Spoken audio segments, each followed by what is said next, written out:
மாபெரும் மக்கள் எழுச்சி போராட்டத்தினுடைய ஏற்பாட்டுக் குழுவினுடைய இணைத் தலைவர்களில் ஒருவர். சிவகுரு ஆதீன முதல்வராக இருக்கிறேன். ஏற்கனவே எங்களுடைய அருட்தந்தை சக்திவேல் அடிகளார் அவர்கள் குறிப்பிட்டது போல இந்த மாதம் 3ஆம் திகதியிலிருந்து 7ஆம் திகதி வரை பொத்துவில் தொடக்கம் பொலிகண்டி வரை மாபெரும் மக்கள் எழுச்சி போராட்டம் ஒன்று வடக்கு கிழக்கு சிவில் சமூகங்களாலே ஏற்பாடு செய்யப்பட்டு மிகவும் வெற்றிகரமான முறையிலே நிறைவடைந்திருக்கிறது. இந்த போராட்டமானது தமிழ் பேசும் சமூகங்களாக வடகிழக்கிலே வாழுகின்ற தமிழர்கள் எதிர்கொள்ளுகின்ற சவால்கள் மற்றும் இஸ்லாமிய சகோதரர்களுடைய ஜனாசா எரிப்பு விவகாரம், மலையக தமிழர்களுடைய பொருளாதார வாழ்வியல் ரீதியிலான 1000 ரூபாய் சம்பள விவகாரம் ஆகியவற்றையெல்லாம் உள்ளடக்கியதாக வடக்கு மாகாணத்திலே இன்று தொல்பொருள் திணைக்களம் என்ற பெயரிலே நடக்கின்ற ஆக்கிரமிப்புகள், எங்களுடைய தமிழ் அரசியல் கைதிகளுடைய விடுதலை, வடக்கு கிழக்கிலே வனிந்து காணாமல் ஆக்கப்பட்ட உறவுகளுக்கு என்ன நடந்தது, இவ்வாறான பல கோரிக்கைகளை முன்வைத்து இந்த போராட்டமானது ஆரம்பிக்கப்பட்டது. தமிழ் தேசியம் சார்ந்த அரசியல் பிரமுகர்கள், சிவில் சமூகங்கள், மத தலைவர்கள், வலிந்து காணாமலாக்கப்பட்ட உறவுகளுடைய உறவுகள், பல்கலைக்கழக மாணவர் ஒன்றியங்கள், பொது அமைப்புகள் என்று அனைவரும் ஒன்றிணைந்து ஜனநாயக ரீதியிலே ஒரு அறவழி போராட்டமாக, அஹிம்சை ரீதியிலான போராட்டமாக இந்த போராட்டம் முன்னெடுக்கப்பட்டு நிறைவிலே பொலிகண்டியிலே சில பிரகடனங்களையும் இந்த போராட்டம் ஏற்படுத்தி இருந்தது. வடக்கு கிழக்கு தமிழர்களுடைய தாயகம், தமிழ் தேசிய இனம், சுய நிர்ணய உரிமை, இனப்படுகொலைக்கு நீதி வேண்டும், 2009 நடைபெற்றிருக்கின்ற இனப்படுகொலைக்கு சர்வதேச விசாரணை வேண்டும், சர்வதேச குற்றவியல் நீதிமன்றத்துக்கு பாரப்படுத்தப்பட வேண்டும் என்ற அடிப்படையிலே அந்த பொலிகண்டி பிரகடனம் அமைந்திருந்தது. அதனுடைய தொடர்ச்சியாக நாங்கள் இந்த போராட்டம் சார்ந்த விளைவுகளையும் எதிர்கொண்டிருக்கின்றோம். இந்த போராட்டத்திலே பங்கு பற்றி இருக்கக்கூடிய அனைவர் மீதும் வாக்குமூலங்கள் பதிவு செய்யப்படுகின்றன, வழக்குகள் தாக்கப்படுகின்றன. சட்ட ரீதியிலே நாங்கள் ஒரு ஒன்றிணைந்த சமூகமாக, வடக்கு கிழக்கு சிவில் சமூகங்களாக, பொத்துவில் தொடக்கம் பொலிகண்டி வரை மக்கள் பேரெழுச்சி இயக்கமாக சட்ட ரீதியிலே நாங்கள் சட்ட ஆலோசனை குழுவை அமைத்து அதற்கான சட்ட நடவடிக்கைகளையும் நாங்கள் முன்னெடுக்க இருக்கின்றோம். வடக்கிலே ஒரு சட்ட ஆலோசனை மையமாகவும், கிழக்கிலே இன்னொரு சட்ட ஆலோசனை மையமாகவும் 2 தற்காலிக ஆலோசனை மையங்களை நிறுவி அவற்றினூடாக இந்த நடவடிக்கைகளை நாங்கள் முன்னெடுக்க இருக்கின்றோம்.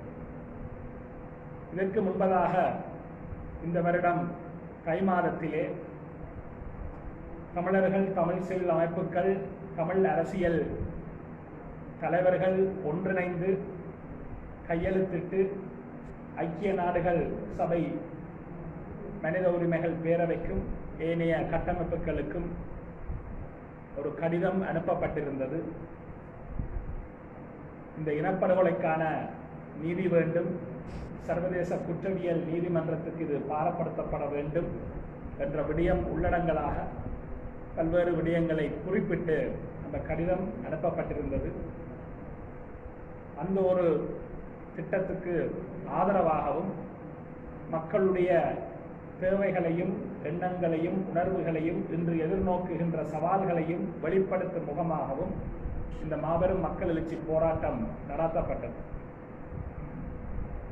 தொடர்ந்து ஐக்கிய நாடுகள் சபையிலே மனித உரிமைகள் பேரவையினுடைய ஆணையாளர் பச்சிலட் அம்மையார் அவர்களுடைய அறிக்கை ஸ்ரீலங்காவை சர்வதேச குற்றவியல் நீதிமன்றத்துக்கு பாரப்படுத்த வேண்டும் என்ற ஒரு பரிந்துரையோடு அமைந்திருந்தது. நாங்கள் எல்லோரும் ஒரு எதிர்பார்ப்போடு இருந்தோம்.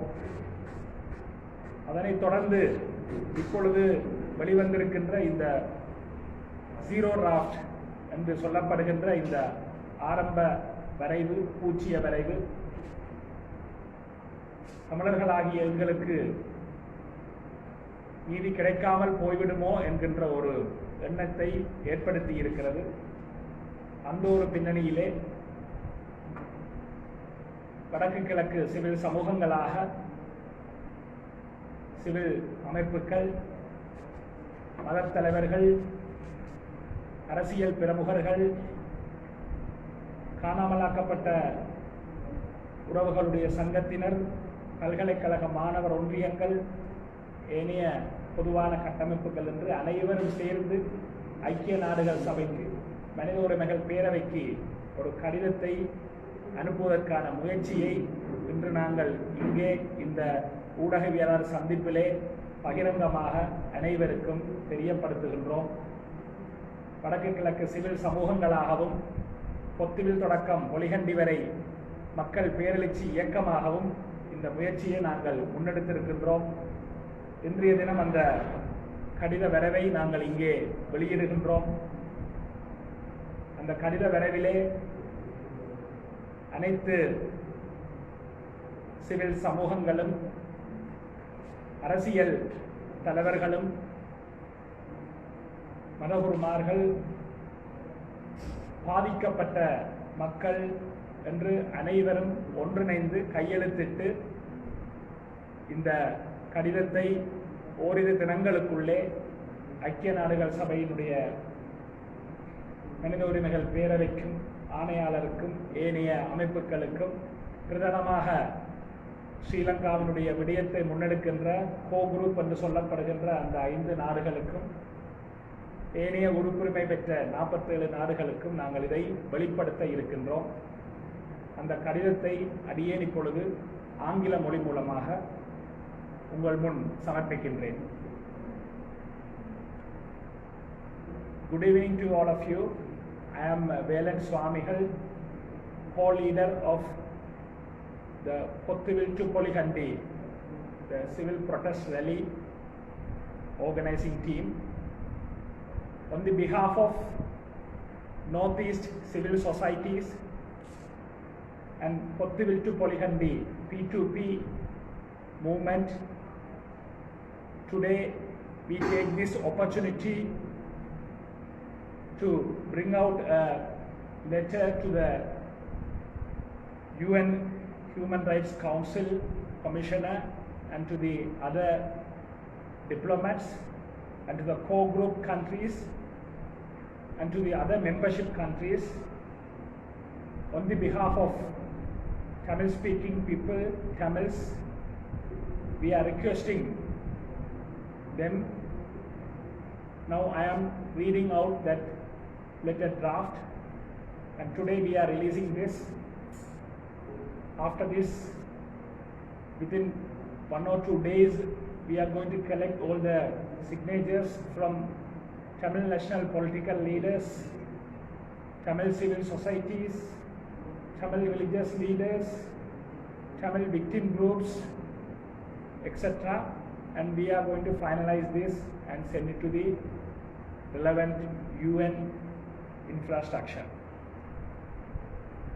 Appeal by Tamils to members of the core group and member states of the UN Human Rights Council about the zero draft resolution on Sri Lanka dated February 19, 2021. Include referral to International Criminal Court ICC in the zero draft. We, the undersigned leaders from Tamil national political parties, Tamil victim groups, Northeast civil societies and religious groups, feel that the Human Rights Council zero draft resolution dated February 19, 2021 does not meet even the basic expectation of the Tamil community, especially on international accountability for atrocity crimes, including mass killings of Tamils and rape of Tamil women by the Sri Lankan security forces. We are writing to appeal to members of the core group on Sri Lanka and to member states of the UN Human Rights Council to include in the zero draft to refer Sri Lanka to the International Criminal Court ICC for war crimes, crimes against humanity and genocide committed against the Tamil people by the Sri Lankan state. Due to the serious nature of the situation, Tamils unitedly sent a letter over a month ago to you on January 15, 2021, urging Sri Lanka to be referred to the International Criminal Court (ICC). This call was validated by tens of thousands of Tamils in a recent rally called Pothuviltu Polikandi P2P, which was organized by the Northeast civil societies. We specifically urged you this request after losing any hope of getting justice for war crimes, crimes against humanity and genocide committed against Tamil people by the Sri Lankan state.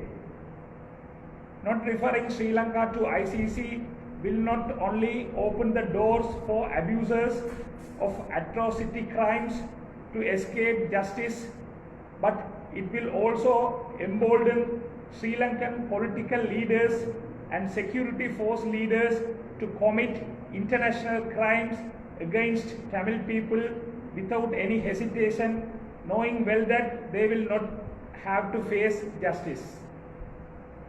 We strongly urge you to seriously consider this risk Tamil people will face if Sri Lanka is not referred to the International Criminal Court (ICC). Furthermore, the current High Commissioner of Human Rights, Michelle Bachelet, in her report dated 27th January 2021, urged UN Human Rights Council member states to take steps forward toward the referral of the situation in Sri Lanka to the International Criminal Court. Also, 20 former senior UN officials, including 4 former UN High Commissioners of Human Rights, 9 independent UN experts, and all members of the UN Secretary General's panel of experts on Sri Lanka jointly issued a statement on February 18, 2021, titled "Sowing the Seeds of Conflict," have called on Sri Lanka to be referred to International Criminal Court (ICC). The fact is that Sri Lanka has made its justice institutions unavailable to its own victims.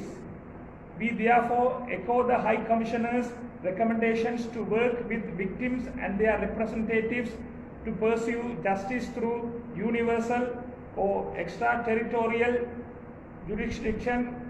Existing international avenues for accountability, such as the International Criminal Court, should be considered, said the report. Some examples of international crimes committed against Tamil people by the Sri Lankan state. 1. According to the March 2011 report of the UN Secretary General's panel of experts on accountability in Sri Lanka, stated that war crimes and crimes against humanity were committed during the final stages of the armed conflict, and around 40,000 Tamil civilians were killed in the final 6 months of the war that ended in May 2009. Number 2, according to the November 2012 report of the UN Secretary General's Internal Review Panel on UN Action in Sri Lanka, over 70,000 Tamils were unaccounted for during the final 6 months of the war that ended in May 2009. Number 3, several were killed when Sri Lankan forces repeatedly bombed and shelled an area designated by the government as no-fire zones, safe zones. Even hospitals and food distribution centers were bombed. Several also died of starvation and bled to death due to lack of medical treatment. Number 4, International Truth and Justice Project ITJP in February 2017 handed over details to UN of Sri Lankan military run rape camps where Tamil women are being held as sex slaves. Number 5, according to UK Foreign and Commonwealth Office report on April 2013, there are over 90,000 Tamil war widows in Sri Lanka. Number 6, thousands of Tamils disappeared, including babies and children. UN Working Group on Enforced Disappearances stated that the second highest number of enforced disappearance cases in the world is from Sri Lanka. History of false promises by the Sri Lankan government on accountability for international crimes. We also would like to bring to your attention that successive Sri Lankan governments have failed to implement any of the UNHRC resolutions, including the ones they voluntarily co-sponsored.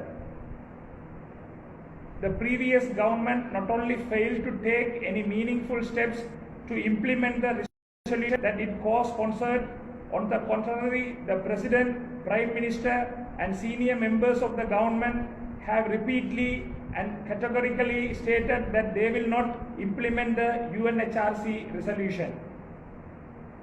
The current new government went one step further and officially withdrew from the co-sponsorship of the resolutions 30/1, 34/1 and 40/1 and walked away from the UNHRC accountability process. Furthermore, as a snub to UNHRC, only soldier who was ever punished and sentenced to death for killing civilians, including children, were pardoned by the current president. Also, several senior military officials who were credibly accused of committing war crimes have been given promotions and treated as war heroes. One officer who was named in UN reports as a suspected war criminal was promoted as a 4-star general. We appeal to you to take our appeal seriously and include referral to International Criminal Court ICC in the zero draft resolution. Thank you. Northeast Civil Societies. Contact Tavathiru Velan Swamigal or S. Sivayoganathan.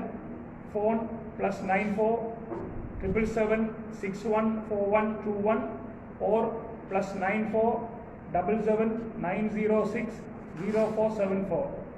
Email Northeast Civil Society Forum @gmail.com.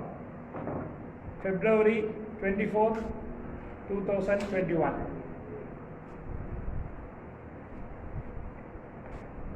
So today we are releasing this appeal letter to the UN, to all of you, and we are going to collect the signatures from Tamil political leaders, Tamil civil societies, Tamil religious leaders and victim groups, and within 1 or 2 days we are going to send this report. Thank you very much.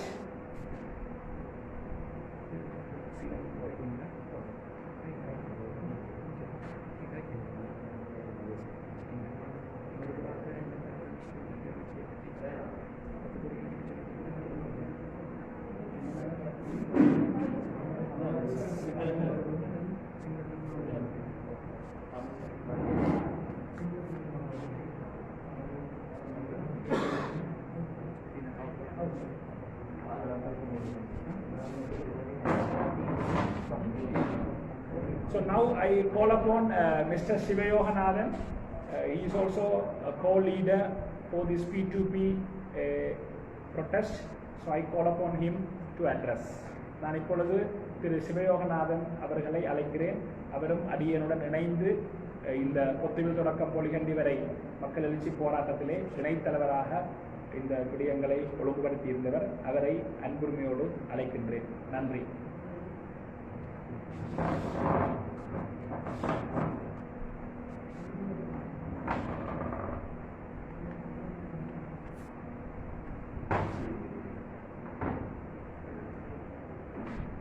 அனைத்து ஊடக நண்பர்களுக்கும் அற்பர்களுக்கும் வணக்கம். பேசுகிறேன். இந்த வடக்கு கிழக்கு civil சமூகங்களின் இணைத்தலைவர் என்ற வகையில் P2P பேரெழுச்சி இயக்கத்தை இணைத்தலைவராகவும் செயற்பாட்டாளர்களில் ஒருவராகவும் உள்ள என்ற வகையில் விடயங்களை நாங்கள் கூறிக்கொள்ளலாம் நினைக்கிறேன். இந்த பொத்துவில் தொடக்கம் பொலிகண்டி பேரெழுச்சி பேரணியானது நாங்கள் திட்டமிட்ட வகையில் மிக சிறப்பாக நடத்தி முடிக்கப்பட்டதன் மூலம் ஒரு இன ஐக்கியத்தை காணக்கூடியதாக இருக்கிறது. இஸ்லாமிய மக்களும் தமிழ் மக்களுக்கும் இடையில் இருந்த ஒரு உளவு ரீதியான ஒரு வேற்றுமை உணர்வு தவிர்க்கப்பட்டிருக்கின்றது, ஒற்றுமை பலப்படுத்தப்பட்டிருக்கின்றது. அதே நேரத்தில் எமது பிரதேசங்களுக்கு இடையிலான வடக்கு கிழக்கு மக்களுக்கு இடையிலான ஒரு இணைவு ஏற்படுத்தப்பட்டிருக்கின்றது. இவ்வளவு மாபெரும் பேரழிச்சியை நடத்தி முடிக்கும் வரையும் ஒரு சிறு சம்பவங்கள் கூட, அதாவது எந்தவித ஒரு அசம்பாவிதங்களும் இன்றி மிகவும் ஒழுக்கத்துடனும் கண்ணியமாகவும் இந்த போராட்டம் நடத்தி முடிக்கப்பட்டிருக்கின்றது. இந்த போராட்டமானது நாங்கள் எதிர்பார்த்ததையும் விட அதிகமான மக்கள் பங்கேற்று கொண்டிருந்திருக்கிறார்கள். அது என்ன செய்தியை சொல்கிறது என்று சொன்னால், இந்த இடத்தில் வாசிக்கப்பட்ட அறிக்கையின் பெறுபராக அந்த மக்கள் கிளர்ச்சியை நாங்கள் பார்க்கின்றோம்.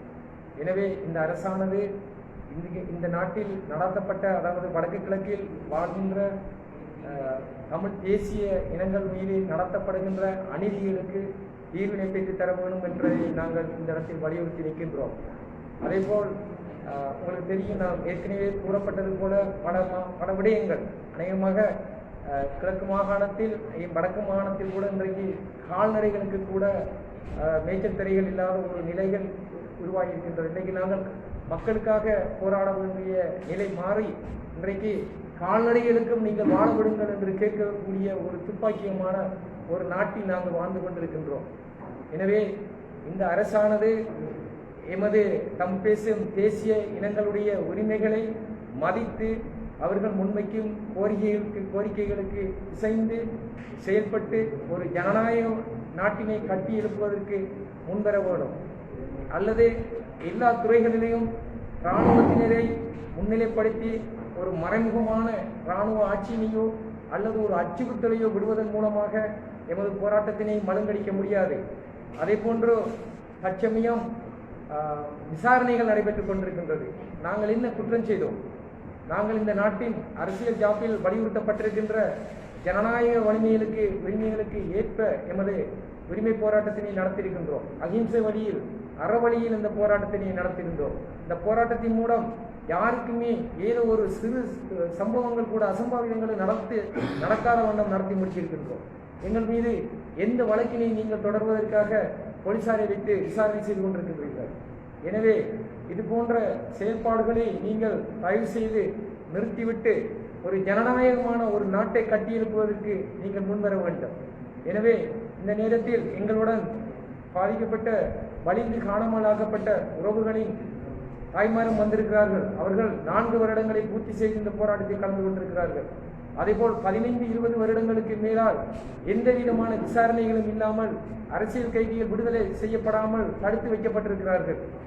அவர்களையும் விடுதலை செய்ய வேண்டும் என்றது பலவிதமான ஜனநாயக கோரிக்கைகளை முன்வைத்துத்தான் நாங்கள் இந்த நாட்டில் இந்த போராட்டங்களை முன்னிலைப்படுத்தியிருந்தோம். எனவே தயவு செய்து இந்த அரசு செய்கின்ற இந்த மாதிரியான செயல்பாடுகளை இந்த அரசு தீர்த்து தராது என்று பல விதங்களில் நமக்கு நிரூபித்திருக்கிறார்கள். அதனால்தான் நாங்கள் கூறி நிற்கின்றோம், சர்வதேச குற்றவியல் நீதிமன்றத்தில் நிறுத்தி நடத்தப்பட்ட அநீதிகளுக்கு சர்வதேசத்திடம் நாங்கள் நீதியை கோரி நிற்கின்றோம். நன்றி. அடுத்ததாக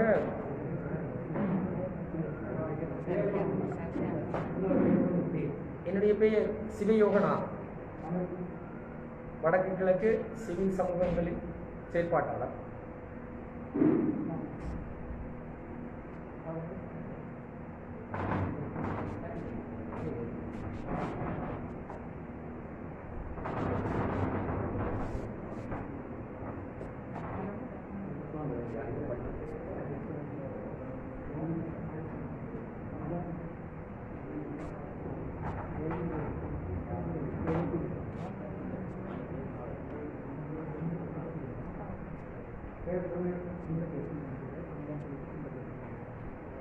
நான் சபிதா ரதீஸ்வரன், வடக்கு கிழக்கு வெளிந்து காணாமலாக்கப்பட்ட சங்கத்தின் ஊடாக வந்திருக்கிறேன்.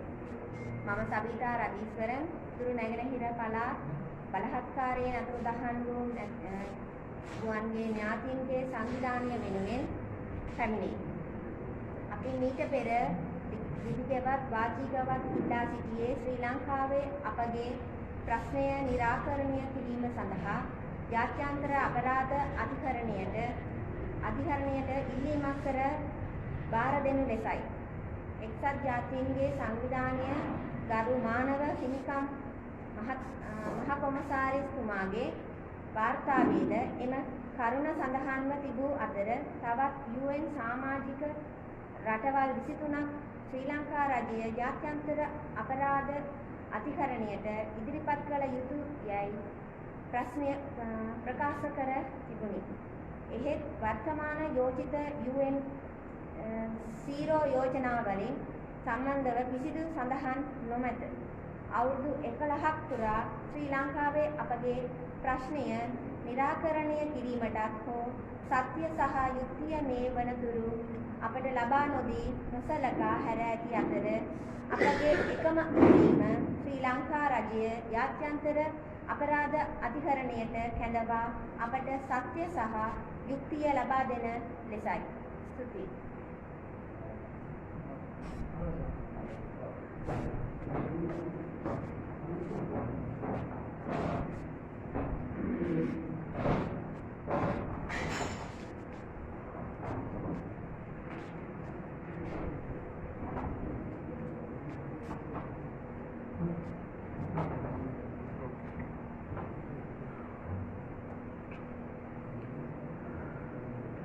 அனைவருக்கும் வணக்கம்.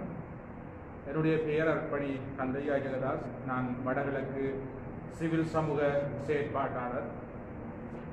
இந்த வேளையில் சிறப்பாக இந்த மாதம் 3ஆம் தேதி தொடக்கம் 7ஆம் தேதி வரை ஒரு மிக பெரும் மாபெரும் மக்கள் பேரெழுச்சி பவனி நடைபெற்றது. புத்துவில் தொடக்கம் பொலிகண்டி வரையிலான இந்த நடைபவனி இந்த நாட்டிலே 70 ஆண்டுகளுக்கு மேலாக உரிமை மறுக்கப்பட்ட ஒரு இனத்தினுடைய, அது மாத்திரமல்ல 30 ஆண்டுகள் யுத்தத்தாலும் 2009ஆம் ஆண்டு நடைபெற்ற இன அழிப்பிலும் அழிக்கப்பட்டு இருந்த ஒரு இனம், ஒரு தேசிய இனம் தன்னுடைய சக தேசிய இனங்களோடு இணைந்து தன்னுடைய உரிமைகளை கேட்டு மக்கள் பேரெழுச்சி இயக்கமாக இந்த பேரணியை நடத்தினார்கள். இந்த பேரணியானது இலங்கையிலே வாழுகின்ற எந்த ஒரு சக தேசிய இனங்களுக்கு எதிரானதாகவோ அல்லது ஒரு சமயங்களுக்கோ அல்லது ஒரு குழுவுக்கு எதிரானதாக நடத்தப்பட்ட ஒன்று அல்ல. மாறாக அநீதிக்கும் அடக்குமுறைக்கும் தொடர்கின்ற கட்டமைக்கப்பட்ட இன அழிப்புக்கும் எதிராக தங்களுடைய அடிப்படை கோரிக்கைகளை முன்வைத்து எடுக்கப்பட்ட ஒரு மக்கள் பேரெழுச்சி இயக்கமாகும். ஆகவே இதை இந்த நாட்டிலே வாழுகின்ற அனைத்து பிரஜைகளும் ஒரு நேரான பார்வையோடும் ஒரு புரிந்துணர்வோடும் நோக்க வேண்டியது மிக அவசியம் என்பதை நாங்கள் தாழ்வோடு கேட்டுக்கொள்கிறோம்.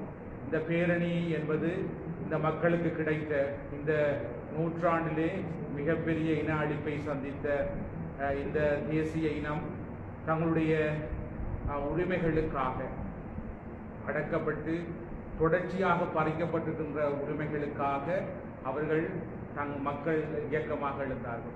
உலக வரலாற்றை நீங்கள் பார்த்தீர்கள் என்று சொன்னால் உலக வரலாறுகள் அனைத்தும் அதிகமாக மக்கள் எழுச்சி போராட்டங்கள் ஊடாக கிடைக்கப்பட்ட நீதி மையத்தை வைத்தே உலக வரலாறுகள் உருவாக்கப்பட்டுள்ளன. ஆகவே உலகத்திலே எல்லா அதிக இடங்களிலே அநியாயம் நடப்பதும் மக்கள் கிளந்தெடுவதும் தங்களுடைய நீதியை பெற்றுக் கொள்வதும் அது வரலாறு. ஆகவே இது மக்கள், அதாவது வடகிழக்கை சார்ந்த மக்கள் தங்களுடைய அடிப்படை கோரிக்கைகளுக்காகவும் தங்களுடைய சக தேசிய இனங்களிலே உள்ள உறவுகள், அதாவது இஸ்லாமிய முஸ்லீம் சகோதரர்களுக்கும் மலேக உறவுகளுக்கும் அவருடைய கோரிக்கைகளை முன்வைத்து இந்த போராட்டத்தை நடத்தியிருந்தார்கள். ஆகவே இந்த மக்கள் பேரெழுச்சி என்பது மக்களுக்கு கிடைத்த மாபெரும் வெற்றியாக இதை நாங்கள் பார்ப்போம். ஆகவே இந்த வெற்றியையும் இந்த வெற்றிக்கு பின்னால் இருக்கின்ற மக்களுடைய நியாயமான உண்மையான நேர்மையான கோரிக்கைகளையும் ஒரு நேர்மை தன்மையோடு புரிந்து கொள்ளும்படி இந்த நாட்டினுடைய அனைத்து பிரஜைகளையும் மிக அன்போடு கேட்டுக்கிறோம். நன்றி.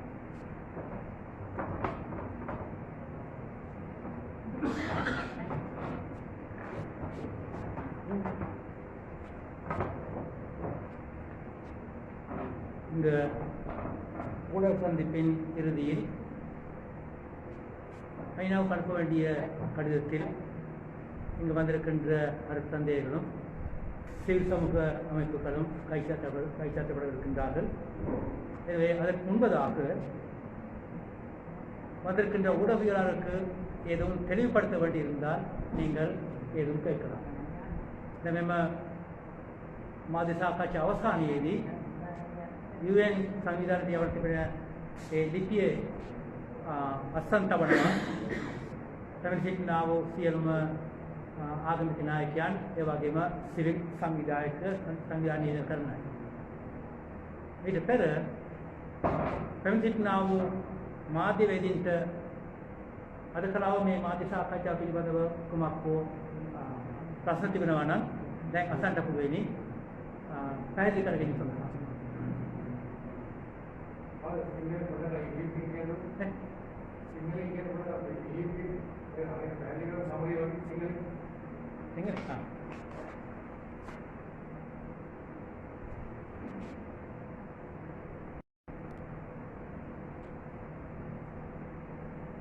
එක්සත් ජාතීන්ගේ සංවිධාන රටවල් වලට මේ මොහොතේදී ඉදිරිපත් කළ තිබෙනා වූ තීරෝ යෝජනාවලිය සම්බන්ධයෙන් අපගේ අදහස්.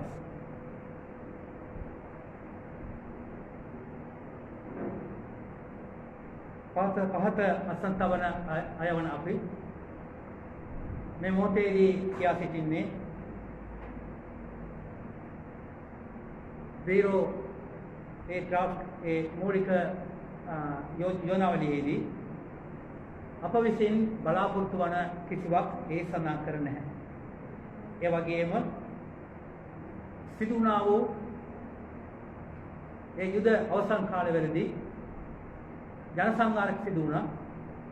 ඒ වගේම හමුදාව විසින් ඒ හමුදාවට සම්බන්ධ අය විසින් කරන ලද යුද අපරාධ පිළිබඳව ජාත්‍යන්තර විවිධ සංවිධාන විසින් සාක්ෂි සහිතව ඉදිරිපත් කර තිබෙනවා.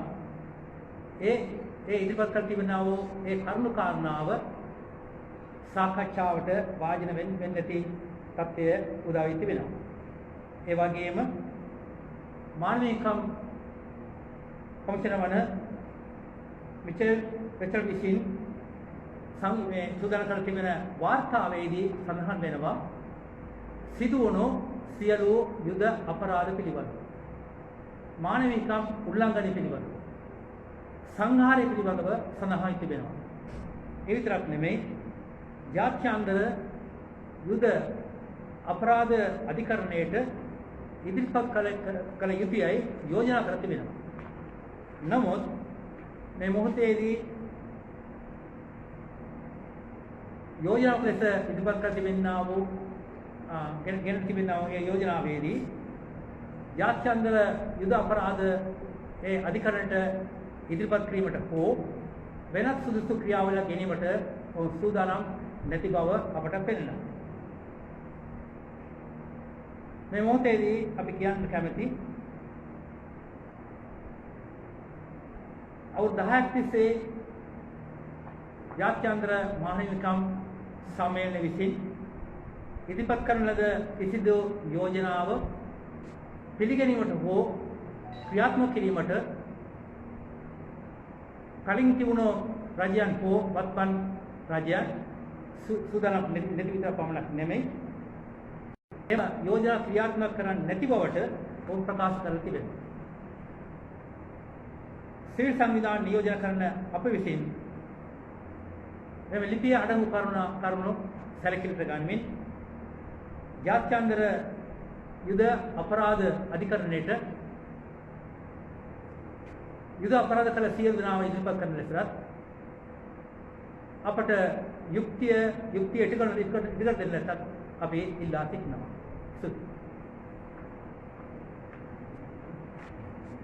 මේ ලිපිය දැන් රටවල් සංකටයි අතටම යවුවා කියලා කිව්වනේ. ඒක ගාවට යවලා තියෙන්නේ. කොයි විදිහේ දැන් ලිපියක් කියලා දෙන්නවා. දේශපාලන පක්ෂෙත් එක්ක වෙනවා. දේශපාලන පක්ෂෙත් එක්ක අපි ලිපිවේ පෙබරවාරි මාස ජනවාරි මාස ඒ ලිපිය අපි යවලා තිබෙනවා. රටේ සිදු වුණු දේවල් පිළිබඳව අපි ඕන දෙන ප්‍රශ්න පිළිබඳව තමයි මේ ලිපිය අඩංගු වෙන්නේ. එතන ඒ ලිපිය අඩංගු කරුණු සාකච්ඡාට ගත යුතුයි. නමුත් අරගෙන නැති පාඩයි අපිට පේන්නේ. ඒ නිසා නැවත වතාවක් සිවිල් සංවිධාන සහ ආගමික නායකයන්, දේශපාලන නායකයන් එකතුව අපි මේ ලිපිය ඉතා ඉක්මනට මේ සතිය තුළ යවන්න බලාපොරොත්තු වෙනවා.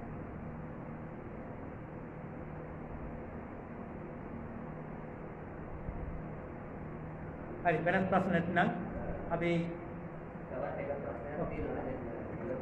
පොදුවේ මුලින්ම පාලකයන් කියන්නේ මේ පාලකයන් සම්බන්ධයෙන් ඔකේ කියලා පන්තියකට වැඩි පිටක් දෙපාරක් තියෙන ඇතුළත අධිකාරියව නඩුවක් කියලා. ඒක සම්බන්ධයෙන් පාර්ශවයේ විදිහට ඔක්කොම කොවිඩ් නීතිය උල්ලංඝනය කළාද නැත්නම් නීතියට පහළ ගියාද රටේ නීතිය ගරුකරන්නේ. ස්වාමී පැහැදිලිව ඒ පිළිබඳව ප්‍රකාශ කරා අජිත් රෝගන පොලිස් මාධ්‍ය ප්‍රකාශ කියා සිටිනවා ඒ පාර්ලිමේන්තු සම්බන්ධ වුණු සියලු දෙනාට නඩු පවරන බව. මේ මොහොතේදී උතුරු නැගෙනහිර විවිධ තැන්වල පොලිසිය විසින් කට උත්තර ගනිමින් සිටිනවා. ඒ නිසා ඒ කට උත්තර ගත්තන් පසුව තමයි ඔවුන් අපට විරුද්ධව කෙසේ නඩු පැවරිය යුතු කියලා තීන්දුව වෙන්නේ. ඒ නඩුවට මුහුණ දීම සඳහා අපි නීතිඥයන්ගේ සංගමය උතුරු නැගෙනහිර ප්‍රදේශ දෙකෙන්ම අපි එතකර තිබෙනවා. ඔවුන් සූදානම් වෙනවා ඒ අධිකරණ කටයුතු වලට මුහුණ දීම සඳහා. ஏற்கனவே சுவாமி அவர்கள் குறிப்பிட்டார் இந்த பொத்துவிலிருந்து பொலிகண்டி வரைக்குமான அந்த போராட்டத்தில் ஆயிரக்கணக்கானோர் லட்சக்கணக்கானோர் பங்கு பற்றினார். போலீஸ் ஊடக பேச்சாளர் அஜித் ரோஹன் அவர்கள் அண்மையில் குறிப்பிட்டார் அந்த பேரணியிலே கலந்து கொண்ட அத்தனை பேருக்கும் நாங்கள் வழக்கு தருவோம் என்று. இது தொடர்பாக தற்போது போலீஸ் விசாரணை நடைபெற்றுக் கொண்டிருக்கின்றது. அவர்கள் அறிக்கைகளை பெற்றுக் கொண்டிருக்கின்றார்கள். இந்த அறிக்கைகளை பெற்றுக்கொண்ட பின்னர் தான் அவர்கள் எப்படிப்பட்ட வழக்குகளை சோடிக்க முடியும் என்று தீர்மானிப்பார். சோடிக்கப் போகின்றார். அந்த அவர் சோடிக்கவிருக்கின்ற அந்த குற்றச்சாட்டுகளுக்கு முகம் கொடுப்பதற்காக நாங்கள் வடக்கிலும் கிழக்கிலும் சட்டத்தன்னுடைய மையத்தை ஆரம்பித்திருக்கின்றோம். அவர்கள் அதற்கு முகம் கொடுப்பார்கள். இதில் அடிமட்ட மக்கள் தொட்டு அனைத்து பாதிக்கப்பட்ட மக்கள் சார்பாக இந்த சட்டத்தரணிகள் மையம் செயல்படும். அதற்கான முன்னெடுப்புகளை தற்போது நாங்கள் எடுத்திருக்கிறோம்.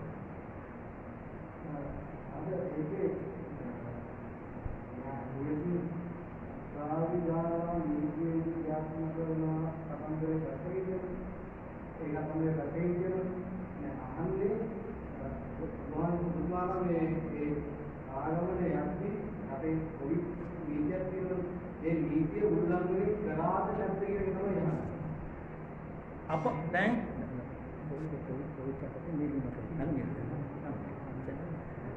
கோவிட் சட்டங்களை எந்த வகையிலும் பங்கு பற்றியவர்கள் மீறவில்லை. கோவிட் சட்டப்படி எதை கூறியிருக்கின்றார்களோ அதனை முறையாக கடைபிடித்திருக்கின்றார்கள். ஆனால் இதனை தடுக்க வந்தவர்கள் அதை முறையாக கடைபிடிக்கப்படவில்லை என்பதுதான் எங்களுடைய குற்றச்சாட்டாக இருக்கின்றது. அவர்கள்தான் இந்த நிலைமைக்கு எங்களை தள்ளியவர்கள். இல்லாவிட்டால் அது நீதியான அமைதியான முறையிலே சட்டங்களை பின்பற்றிய வண்ணமாக இறுதி வரைக்கும் நடந்திருக்கும். ஆனால் உணர்வுபூர்வ நிலைக்கு தள்ளப்பட்டு எங்களை குற்றவாளிகளை ஆக்குவதற்காக இவர்கள் செயல்பட்டார்கள் என்பதுதான் எங்களுடைய குற்றச்சாட்டாக இருக்கின்றது. இப்பதான் தமிழ் சொன்னேன்.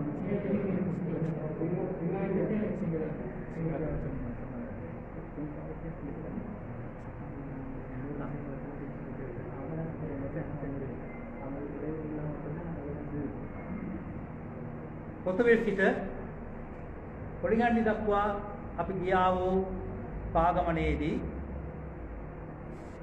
කොවිඩ් නීති රීති මුළුමනින්ම අපි අනුගමනය කළා. ඒ බාධා කිරීම සඳහා පැමිණි අය පමණයි ඒ කඩ කරේ කියන චෝදනාව අපි එල්ල කරනවා. ඒ විතරක් නෙමෙයි පොඩිගන්ඩි සිට කොතවෙල් සිට පොඩිගන්ඩි දක්වා ඒ ගියා වූ ඒ පාගමනයේදී අපි කොවිඩ් නීති කිසි විටක උල්ලංඝනය කළේ නැහැ කියන එක අපි සාතික කරනවා. නමුත් කොවිඩ් නීති උල්ලංඝනය කළා කියලා ඔන් චෝදනා අපට එල්ල කරන්න පුළුවනි, නඩු පවරන්න පුළුවන්. එසේ අපි කොවිඩ් නීති උල්ලංඝනය කරා කියන තැනකට අපි පත් කිරීම සඳහා ඔවුන් ක්‍රියා කළා කියන තමයි අපගේ චෝදනාව.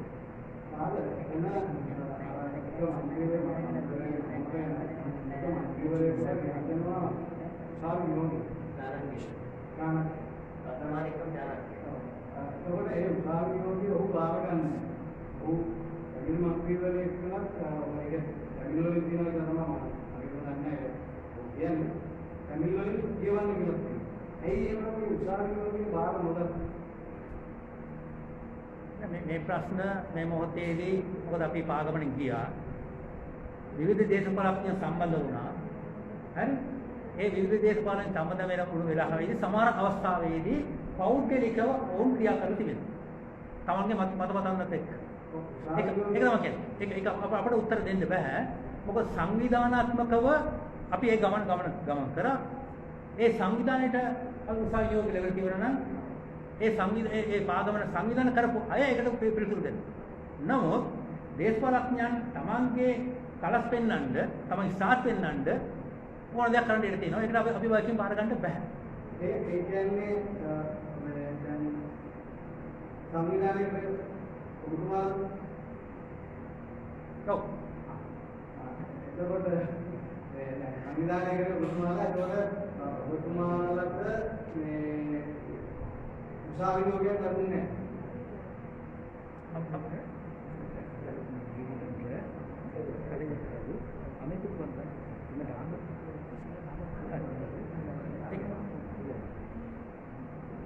මේ සංවිධාන කරපු සූදානම් කරපු කිසිදු සංවිධානයක් නමින් අධිකරණ නියෝග ලැබිලා නැහැ. පුද්ගලයන්ට ලැබිලා තියෙනවා. හැබැයි පොදුවේ අධිකරණ නියෝගය කැවිලා තියෙනවා මේ ප්‍රදේශනා විරෝධතා කරපාය කියන්නේ එපා කියලා. ඒකට ඒ අධිකරණයේ අපහාස කිරීමක් අඩවිරීමක් නේ. නෑ මේ අධිකරණයේ අපහාස කිරීමක් කියලා කියන්නේ අපි දන්නවා ඇයි මේ අධිකරණ නියෝග අරන් තිබෙන කියන කාරණාව පැහැදිලි. මේ කඩාකප්පල් කිරීම සඳහා මේ ගමන ආරම්භ කළේ කියලා අපි මම කලින් පැවසුවා. කොවිඩ් නීති අනුගමනය කරමින් තමයි මේක පටන් ගත්තේ. එහෙනම් මේ කොවිඩ් නීති පාවිච්චි කරමින් මේක උල්ලංඝනය කරන්නට නැත්නම් බාධා කිරීමට දරපු උත්සාහය අපි දුටුවා. මේක එහෙම දක්නවා.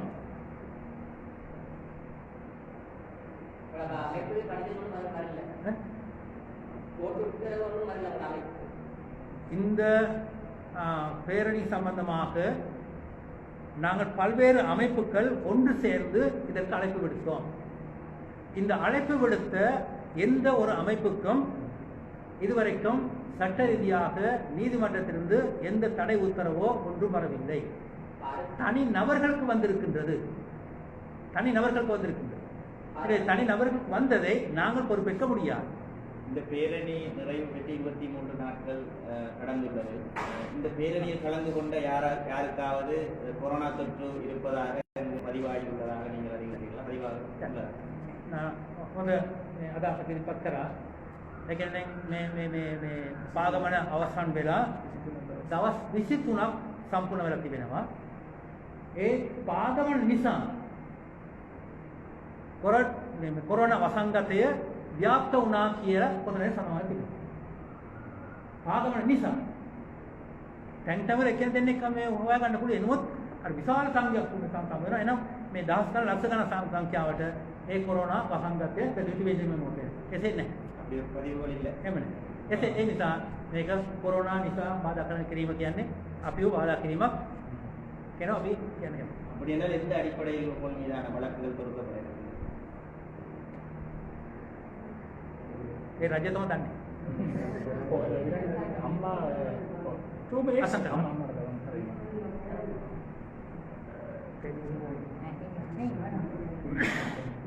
දැන් අම්මා කෙනෙක් කතා කරනකොට කියලා කවු? හරි. නේ අවසානයේදී අසක් කරනවා.